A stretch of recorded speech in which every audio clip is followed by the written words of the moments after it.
What's up, guys? Welcome to Pelagics. My name's Jeff, and this is your SoCal fishing forecast for Thursday, May 25th. We got Memorial Day weekend coming up here, and it's going to be busy on the water.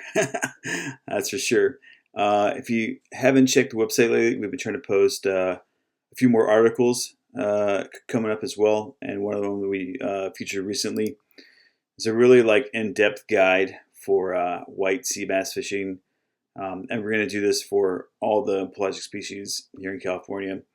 But we give you everywhere how to fish them, from Cedros to the Channel Islands. So one of the most in-depth, I think, how-to articles out there when it comes to white sea bass fishing. So make sure you check that out. And like I said, we'll be having more of written format stuff coming to the website as well for other species. So make sure you check that out. Looking at our weather here, the June gloom, May gray has not gone away, and it's driving me crazy, although the sun did come out for about 2 hours today. It's pretty nice. But it looks like we're going to have this continued overcast skies here.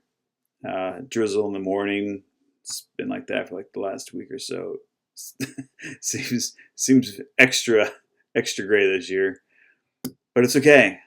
There's the El Nino on the way, so we're going to take the hits now, and we'll reap the benefits later. But looking at our forecast here, Wednesday or Thursday morning here, since it gets fired up, more of just that typical California eddy action here. A little bit of wind on the outside behind the islands, a little bit of Coriolis effect, bringing in that overcast skies. And looks like we're going to have this continuous pattern here, at least for the next 7 days, from what I can see on the chart. At least all remains to be the same pattern over and over and over again for the next 7 days and the previous 7 days. So it's not hurting the water temps. It's helping maybe a little bit, but we'll see how things go from here. But all in all, light wind conditions for the weekend, and should make it nice out there for the number of boats that are going to be out there on the water. So we'll see what happens, but make sure you guys give yourself a little bit of space this weekend. I know it's probably going to be a little busy with the 3-day and at the lunch ramps and at the bait docks, so you know what to do. I was going to show you a really cool temperature chart, but they don't really exist when we've had May gray, even on the 8-day. It's just utterly worthless. So no point showing you that. And the chlorophyll chart is literally the same, but you can see we got some blue water out here, so we're seeing a little bit of good signs here. But the last chart was like 515 for temperature, so nothing good to work with here on the charts. But we're gonna use the bottom detail for now. So let's start at the top. Channel Islands. We've had some really good sea bass fishing this year. It still goes in waves like every other species, but it seemed like last weekend there was kind of like knockouts, limits everywhere.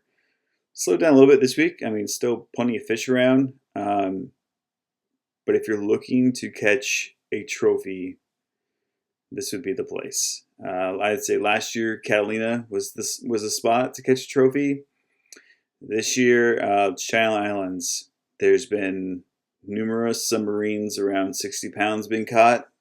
So if that's your thing, hop on one of those 3/4 day, full day boats at Ventura or Oxnard, or Bite is running a couple of boats up at Cisco's. I think they're running the Freeman and the 28, and I did check because I was thinking about it. There's a couple spots open this weekend, so it's a little bit more money than your average full day trip, but man, 60 pounders are pretty fun to catch, so keep that in mind. Moving south, Santa Barbara Island. There's still sea bass and yellows around this island, and again, it's just the island fishing, especially for sea bass, it comes in waves. Sometimes it's lights out, sometimes it's a little slow, and sometimes they just don't show up, even though that they're there. So the ghosts will be ghosts. But seems to be a little bit slower the last couple of days, but usually when it starts to slow down, it starts to pick right back up again. So Worth a shot. Probably less travel than most of the other islands this weekend. San Nick, nada. Nada. Just rockfish going on right now. We haven't really seen the game fish fill in. Haven't really seen a lot of squid out there. Maybe it hits later this season, June. We'll see what lands there. But as for now, nothing really much there other than rockfish and maybe some monster halibut if someone wants to fish for them. Catalina, still this is like status quo. I wish I had more exciting news. A little bit of a neither on the island. If you're bored, you could probably still find occasional yellow here or there, or maybe occasional sea bass. Just haven't really seen the volume of fish here yet this year. At least as far as sea bass goes, it seemed to be just really on the quiet side. Not much to stop on. So we'll see what happens. Lots of boat traffic this weekend, so be prepared with that. The Carnage was out front selling squid. Nacho has squid also across by Alamitos. If you want to check that out before you head across and not have to rely. Otherwise, Channel 11 is how you get ahead of those squid boats on the radio, and they'll let you know where they're at. Moving further south, San Clemente Island. It's been like off and on here too.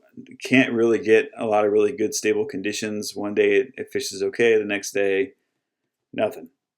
So we do have some squids down here by the dunes, by the runway. There is some white sea bass on it. Most of it's been coming like early pre-dawn hours. Sometimes it bites, sometimes it doesn't. But this is, you got to have squid situation down here. China Point, right down here below Pyramid Cove. We still have those home guard yellows that are popping up. There's not a ton of them. Sometimes they show, sometimes they don't. My boys fished it last weekend, and it was basically what I saw the week before. And they ended up with one that they got to go. And that was all she wrote. But some days they catch 10, some days you catch one. Just that's kind of the way how it is right now. The water's still turned over in green from what they said. So it is what it is. So there's been a lot of guys shifting over to Cortez to fish the high spot, the 9, Bishop Rock, the buoy, and been catching some decent sized yellows there. Instead, no bluefin yet. You're likely to see the real small schoolie fish first, to like 15 to 25 pounders. And when they show up, it's going to be like super light line, 20-pound tests, full line baits. That's usually what gets those little things going. Probably won't see them for another 2 weeks or so.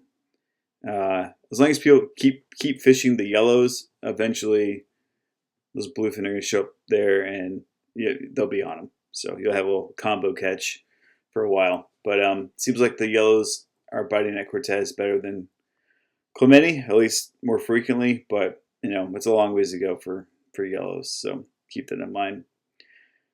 Let's talk about the Coronados. The water's cleaned up. It really hasn't turned into anything great yet. No real yellow stopping here either, unfortunately. You might find a couple bonito around, but as of right now, just nothing really showing up here. We've got a lot more action offshore, and to be honest, finding that kelp patty that is going to make your day is probably a lot more likely scenario than trying to really fish for conditions at San Clemente or at any of the islands in particular. So a lot of people are opting to do that instead. Let's talk about the bite. Bluefin and also kelp patty yellowtail. We've seen kelp patty yellowtail as high as the 9 so far, and as west as like the 289, like right in this zone. Not quite to the 289 yet, although this is usually a pretty fishy spot. As this stuff gets pushed up, usually on my way to the island, I run into it right in here, and there's always just patties stacked, and I think it's just a wind line as it comes through here, but whatever it is, there's always something in this area of some kind. But let's talk about the bluefin. Still seen majority nighttime bite. The sport boats are not catching them during the daytime really at all. There's an occasional one here or there. And this is why I say this over and over again, like a broken record. The sport boat game of throwing bait for bluefin and trying to cast on schools is not really very effective during the daytime when the night bite is on. Now, if you're in a private boat, opposite situation, you can be a little bit more quick to them. You can be a little bit more stealthy. In a big giant boat, you're not going to shake them up as quickly. You're probably going to fly a kite during daytime. You're going to control the Mad Max. Work the spreader bars. Use all those things that a private boat can do that sport boats are doing during the daytime, and you're going to entice that bite. Whether you got to drag 3 spreader bars and roll 6 knots through a really, really fishy area, if you see a bunch of birds working, I'm slowing down. I'm going to spend a lot of time in that area and try and work it as hard as I can.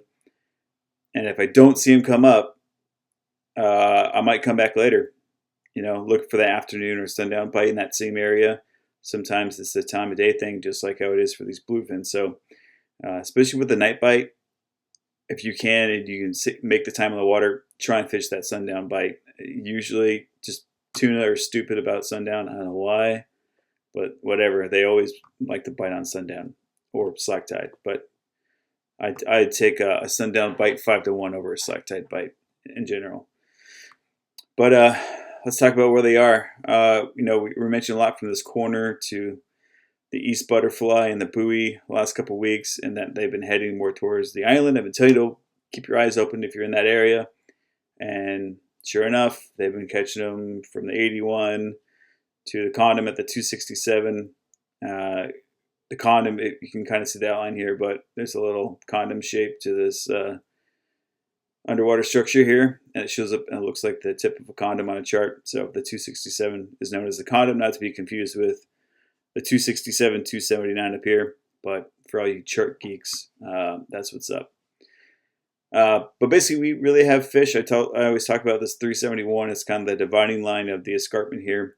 But you can kind of follow this ridge line all the way through the San Clemente Basin. And we pretty much have fish lined up right on those edges. And, obviously a couple sporadic ones through here as well. It's all really bluefin. And it's anywhere from 20 to 150, 180 pounds.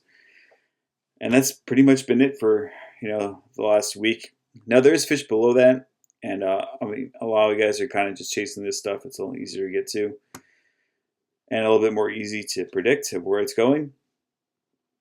But shout out to the boys in Ensenada. They have been wrecking shop on the Pongas. If you didn't know about Battle of the Pongas 2, it's a repeat of last year.